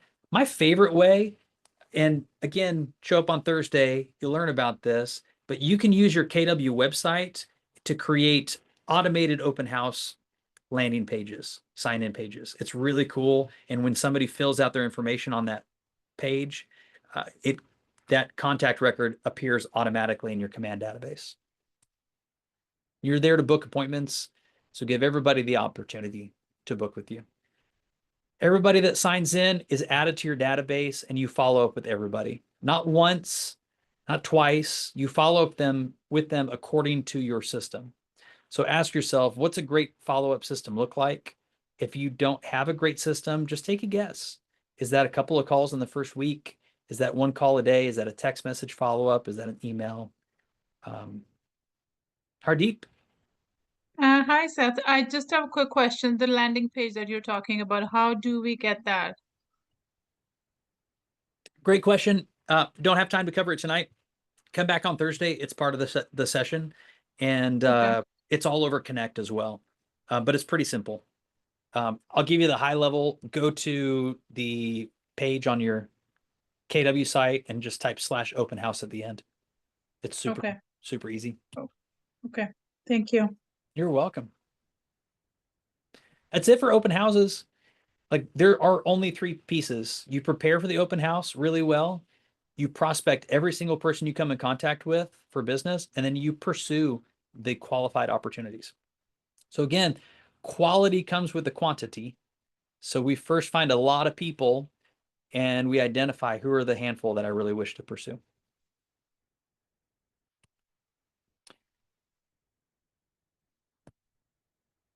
Any additional thoughts on this? Questions about open houses or otherwise? Yes, I have one. Go ahead, Julio.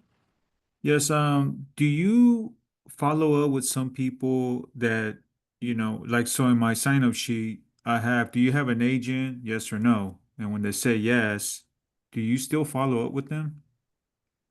Well, I ask a different question. Okay, If I'm asking them if they have an agent, I'm not asking them a yes or no. I'm asking who their agent is. If I gotcha. ask them who their agent is, they're less likely to lie to me. And I don't think that people enjoy lying, but people get uncomfortable sometimes when you just ask if they have an agent. They're like, yeah. Now, also, it's kind of the truth. Almost everybody knows an agent. In fact, on average, the average American knows 8 real estate agents. Did you know that? They may not know that all 8 of them are agents, but they know 8 of them on average. And so if I ask if they have a real estate agent, pretty much everybody can say yes, even if they're not signed.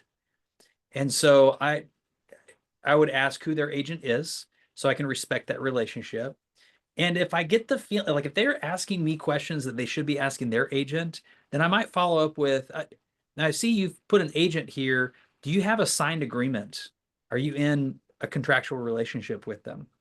Now, if they have a buyer's representation agreement signed, end of road. These are great questions for your agent. I can't give you advice, unfortunately. But if I find out this is a cousin in a different part of the state that they call from time to time for real estate advice, that's not their agent. That person doesn't have local knowledge. They need my help. And so I'm going to pursue that differently. Julio, I hope that's helpful. Nicole? I want to know if you recommend talking with sellers about utilizing a security camera when you host open house. Do you recommend doing that? I don't take a big stance on security cameras because there are a lot of ways that sellers use them, not in accordance with the law. So your state will have certain laws about that. I would recommend talking with your broker because what can be captured on video, what can be captured on audio, how that can be reviewed, how it can be saved, all of that is dictated by law. And I found it really problematic if I weigh in on whether or not they should. So sounds like a great safety measure. And if that safety measure is at the cost of their legal responsibility or duty, then it creates a sticky situation. Thank you. I appreciate your take. You're welcome. I know I kind of dodged that. It's unfortunately something, just so you know, that's how I work that with sellers as well. I tell them to be very careful and to understand the laws regarding security cameras because pretty much everybody has them now. Ring cameras or, security cameras built into the floodlights. They're all over the place. The little devices that we have sitting around on the inside of the home as well. So yeah, our sellers got to make those determinations. But I do know agents in some places that take security cameras with them and they'll set it up by the door so they at least capture the people that are coming in. But they also know the information they're capturing, like they're not capturing audio because that's something really easily to get yourself in trouble with. That's good to know. Thank you. You're welcome. Great question. Mm-hmm.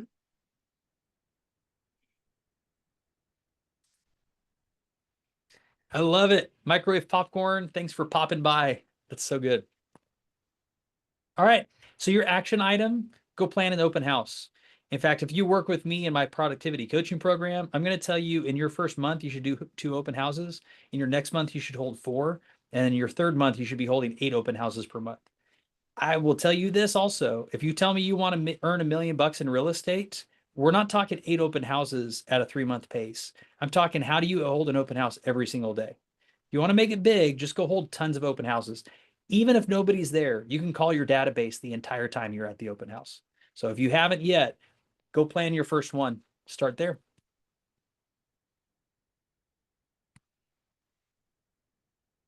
We're not going to have time for this.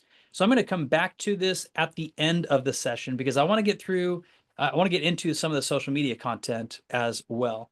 But I'm going to, if you haven't yet today, before you go to bed tonight, go generate some conversations. Go to social media, go to your text message thread, and go send out a question. It might just be a question. Because if you send a question, if somebody wishes to respond, they got to answer your question. They might even ask you one in return. If I send a statement, that may not give somebody any reason to respond. So I can tell them, hey, your vacation looked really cool. And then I sit there wondering, man, they must not like me because they're not responding. Well, I didn't ask them to respond to me. If I say, hey, your vacation to Belize looked really cool. What was your favorite restaurant? Now they've got a reason to respond, right? So ask questions. It opens conversations.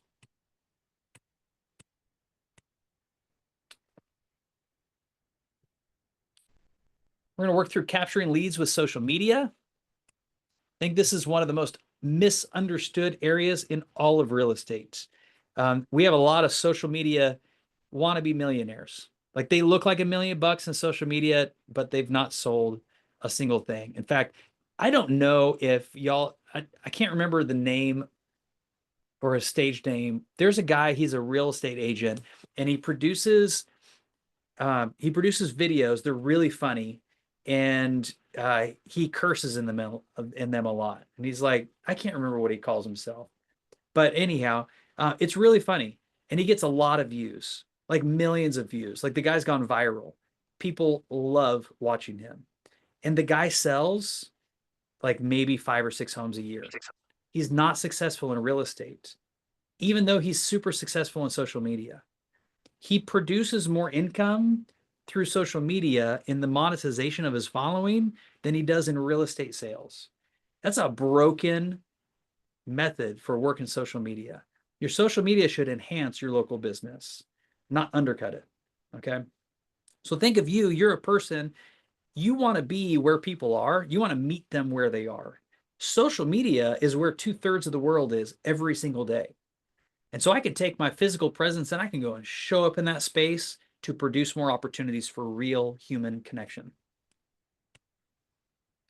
We're going to talk through the 10-5-1. I'll give you an alternate called LCM. Talk about best practices for posting and some additional social media strategies. It does take time. It takes time to learn something, more time to implement, and even longer to approach mastery of it. So wherever you are in the building of your social media presence or your ability to convert it to real business, just know it's going to take some time to continue to develop. No matter what lead generation strategy you approach, you're probably 6 months away from it really working for you. You might see some early success. Your database, you've been working way longer than 6 months. That's why it'll produce 80% of your first year transactions, because your database are people that you've known for years. So when you take on new lead sources like social media, now trying to produce real estate with it, it might take you some time for it to really work for you. So 10-5-1, social media is free, by the way. Like you can pay for the blue check mark on certain sites. You can opt in for a professional profile. There's some ways to, like, you can pay somebody to run your social media for you. You can pay a branding expert to go and build really beautiful graphics. You don't have to. You can get in there at no cost. It is your personality at scale. Also, that could be your face at scale. You don't have to be in all those places. You get to be in one place. You get to put yourself in one place and show up in all those other places. For anybody who has read sci-fi or watched a sci-fi movie of any kind, they pretty much all have one thing in common. They all have some way that people teleport. Like there's some kind of teleportation involved in all of this stuff. And science heavily conflicts with this. Like there's no way that any scientists now think that we'll ever be able to teleport humans. It's just not possible. Like we don't see a path even for that to happen. There's a lot of other things that are possible for us to achieve. There's nobody that says, hey, I think that we might have an idea. In fact, everything in science says that teleportation will never be possible because of the way that the physical body is created. Okay. But what if it could be possible? I may not be able to transport someone to a place, but I can transport a place to them. I cannot transport that person to right in front of me, but I can transport my appearance, my face, my voice, what I have to say right to their screen. So just think of it like that. You get to be in one place and to show up all over the place. It's a great marketing tool, but it's also a way to prospect. So prospecting is the key to your success, especially in your first couple of years in real estate. It'll, in a shifted market, it's all businesses success. Like those that have been in the business for a long time, when the market shifts, which by the way, we have a down market right now, even if your prices locally are up, our number of transactions are way down historically. In this market, top agents get back into prospecting away from marketing. Think of social media in a prospecting sense. How do I find people? How do I build new relationships? How do I nurture existing relationships? Get in conversation. You can, if your sphere is most likely to produce, you can use your smartphone to expand your sphere really simply. So 10-5-1. Here's the model, and I'll give you a slight variation of the model.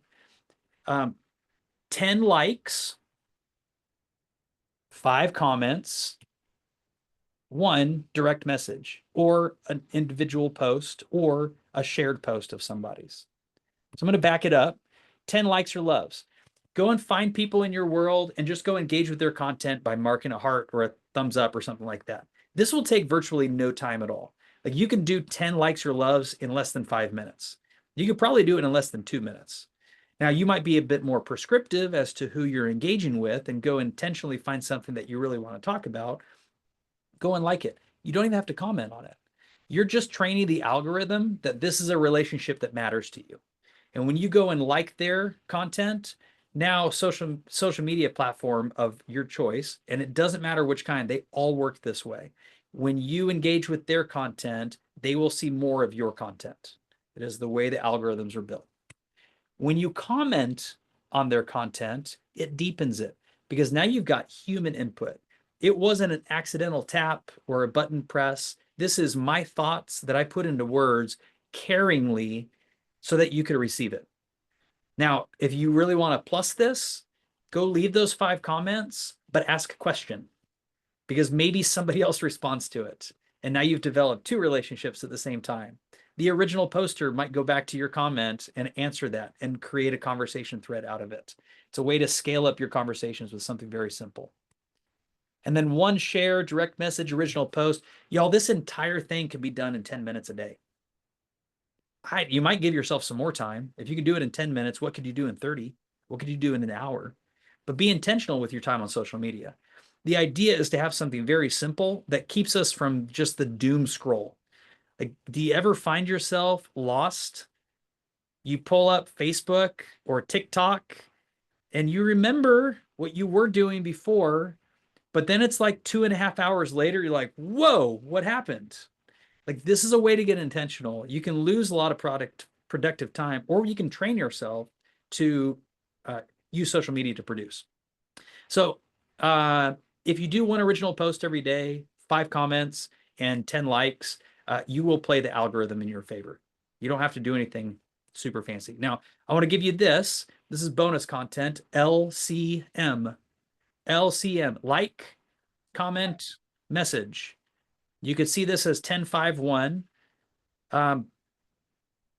If you contact 5 people a day already, voice to voice or face to face, what would it look like to have 5 more on social media?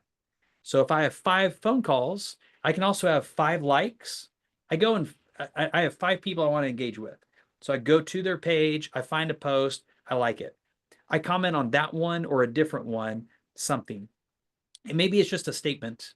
Maybe it's something designed to get other people engaged, or maybe it's just really simple. Hey, cute hat. And then I'm going to go into their direct messages. I'm going to slide right into their DMs and send them a question because I want it to turn into a conversation. My like or love does not create a conversation.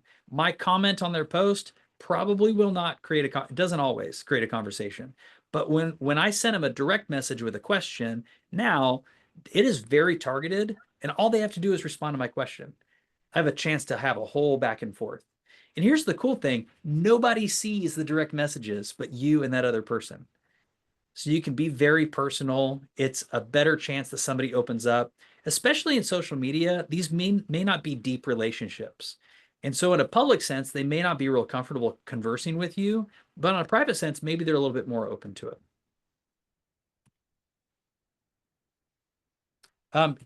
Before I hear often, well, I'm just not comfortable, or how do I do that? Like it'd be weird, right? If I don't normally send, you're a real estate agent. You're a realtor. You've developed a real estate business. Social media is a tool for you to help grow your real estate business. And so if you choose to not do things in social media you're uncomfortable with, just because you're uncomfortable with them, and it causes, it creates a cost, an opportunity cost in your real estate business, I'm just going to ask you to reinvestigate that. Is it really worth it? Are you willing to lower the opportunity for your real estate business because you're not comfortable sending somebody a direct message?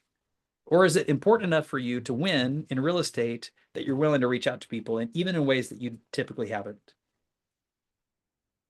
Also, the more direct messages you send, the more you realize it's not a big deal. It's really easy, and it produces a ton of conversations. 80-20, another question that I get really commonly is, hey, should I create a new social media profile? Because my Facebook account has been around since I was 9 years old, and like, that's just not me anymore. It is still you. You're a whole person. Your entire life is what people care about. And if you show up in social media, you wish to show up in an authentic way, to engage with people in an authentic way. So they engage with you in an authentic way. People move because of reasons in their life. And so we wish to share our life with them in some ways. You don't have to share everything. You may not share photos of your children and such, but the more personal you get on social media, the more endeared people are going to feel with you. So 80% personal, and then 20% business. If you wish to keep operating with your personal account, just keep being you. Maybe be a better version of you every day. Not radically, just 1%, just a little bit better every day. What new habits are you building? What are you learning? What can you share? What bad habits have we dropped or replaced? 1% better every day will allow you to do this 80% personal, 20% business. So personal posts, and you can schedule these out over the course of the week. But what are the normal things that you're interested in? Do you work out? Are you on a fitness journey? Do you attend live music, or do you create music? Do you travel? Do you produce art? Do you love your pet? Are you a plant mom? Like, all of these ways are ways that you can share your interests with others and find commonality. Posts: just listed, just sold, open houses, I got this award, I'm attending this event, all of that stuff, attending this class. And if you want to go above and beyond, what good are you doing for the community? Not all of you have this right now, but I encourage you, think of ways you can serve. You're going to touch a lot of people's lives. Can you make your community better in the process?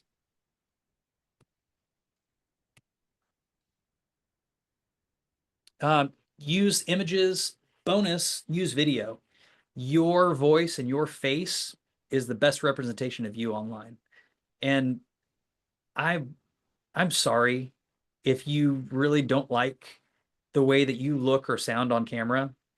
The truth is, that's the way you look and sound always in person. And in fact, everybody that knows you and everybody that likes you and wants to hug you, those people like you and they want to hug you despite the way you look and the way you sound. Okay. You are your most fierce critic. And so before you think you're going to receive all this hate for being you online, just know you're you anyway. You're you. Be proud of you. Embrace you. The sooner you embrace you, the sooner other people get to embrace you as well. So show up as you online, your authentic self. People will really appreciate it. Connect with people you know, and don't be afraid to grow your following. Don't be afraid of hitting that add friend button or the follow button to get a refollow. Build your following intentionally. Post about local happenings. Be an expert. Use media of all sorts. It's more engaging. Use posts and reels and videos and stories, text-based and otherwise. Like, kind of get a mixture of different stuff. And most importantly, engage. If you only post and people respond with comments on your content, and then you never respond to their comment, that's a really good way to train people that you don't care about their thoughts and ideas. And so if you post something and somebody says, cute hat, what can you just say thank you? I'm pretty sure you can. Find ways that you can engage. Sorry to interrupt you. Go ahead, Christina. How do you feel about people getting text messages with videos. So if you want to take it Ooh, a step I further, love it. I send so many video texts. It is the best way I've ever increased conversion rate. I went from sending written text to sending video text, and I increased the responses to my calls threefold immediately. As I got better, it was like 5 or 6-fold long term. So I think it's a great way. Okay, and then do you just keep it at like 1 minute and then try to be as personable and tailor that specific message as possible? Or how are you getting the most response when you utilize that method? I say their name, I say my name. That way it's really clear that I'm recording it right now. It's personal, and I keep it to 30 seconds. Okay, great. Thank you. You're welcome. And I make it really okay for them to not call me or respond to my text. Because if they feel bad for not calling me back, it's a good way for them to avoid every phone call I ever have with them. And so I might say, hey, shoot me a text or give me a call when you get a chance. If you don't find the time, no worries. I'm going to follow up really soon. So I've asked for them to call me, and I said, hey, but don't worry, it's on me. I made the call. I'll follow up as well. Awesome. Thank you. You're welcome. Also, if somebody knows you're going to be following up, they might be more likely to take that next call, because if they think that you're going to call them 13 times before they finally answer, they're just going to be more likely to answer on the second or third time.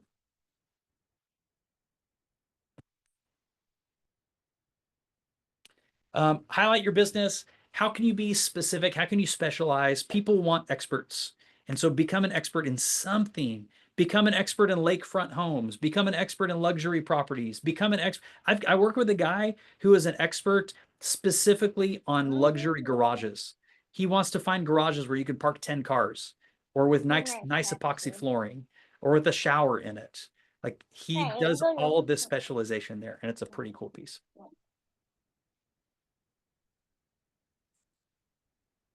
Also, you can automate a lot of this stuff. Engagement creates engagement. Haitian Bay, I'm going to mute you here. I'm not sure if that's intentional. I'll come back around here in a moment for questions. We're running out of time. Actually, we ran out of time. For those still with me, thank you. So go engage, and more people will engage with you. Find ways to add value. If you're looking to build communities, go join a community that already existed and add value to that community. As you add value to that community, you make that community more rich, and everybody within it sees you as a reason why that's a great place to be and to share ideas. Again, value is reciprocated.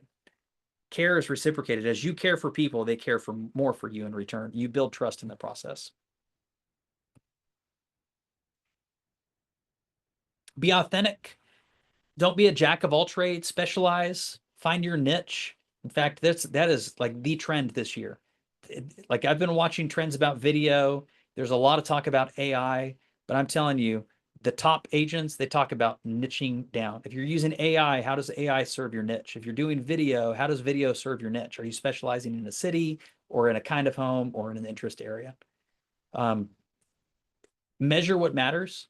So if you wish to grow your following, track the number every single day.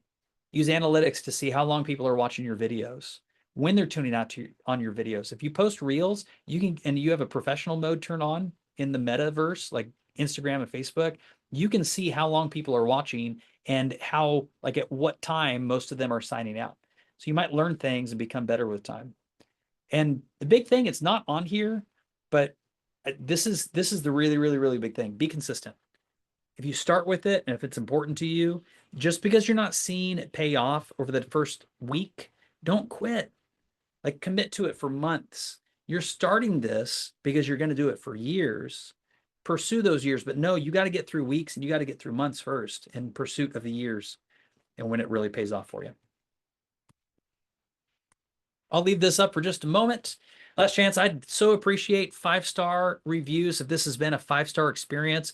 If there's any way that this was not a 5-star experience and I can make this a 5-star experience for attendees in the future, please reach out to me personally. I'll put my information in the chat box in case you missed it earlier. We want to make these really great sessions for you. So I've got time for a couple of questions or a couple of ahas. Megan, I don't do a lot of cold calls. Pretty much everybody that I call is opt-in. virtually every one of them. Now, it might be different with like a for sale by owner. I might choose to call a for sale by owner because they're listing their property for sale and the only phone number attached to it is their phone number. So I'm calling them about their property for sale. And if they don't answer, I might send them a video text. That's kind of a cold call, but it's also in response to they ask people to call them about their home for sale. So in that way, then yeah, I don't see why I wouldn't. But I'm not I'm not soliciting. I'm not saying, hey, I see your home for sale in Dallas. I'd love to talk about selling it for you. They did not post their number so I could call them to list their home. They posted their number so I could call them to help them get their home sold as a for sale by owner. So hopefully that is a little bit of clarification, but video text as my very first message instead of a voicemail is my favorite thing to do. Seth, Yes, Leanne. so if you get someone's number, like they reached out to you on social media or you met them face to face, like a stranger, and you get their number, should you still check the do not call list or do I just So contact them? talk to your broker about specifics on do not call. If you feel like you need to check the do not call list, just check the do not call list. My methodology is this. If everything that I do in my business, if my long-term practice, and if everything that I do can point to, I operate a real estate business that communicates with people that choose to communicate with me. And I can point to, they opted in this way and they signed this lead form and I met this person at an open house and I used to work with this person. We have a personal relationship and this is a past client and this is somebody that was referred to me through this person. If I can point to all the defensible reasons why I have this person's information, I don't have to worry about a do not call registry for those because they opted in. Now I want to engage with them regularly because there are laws around how long you can communicate with somebody before you have to have them re-opt in.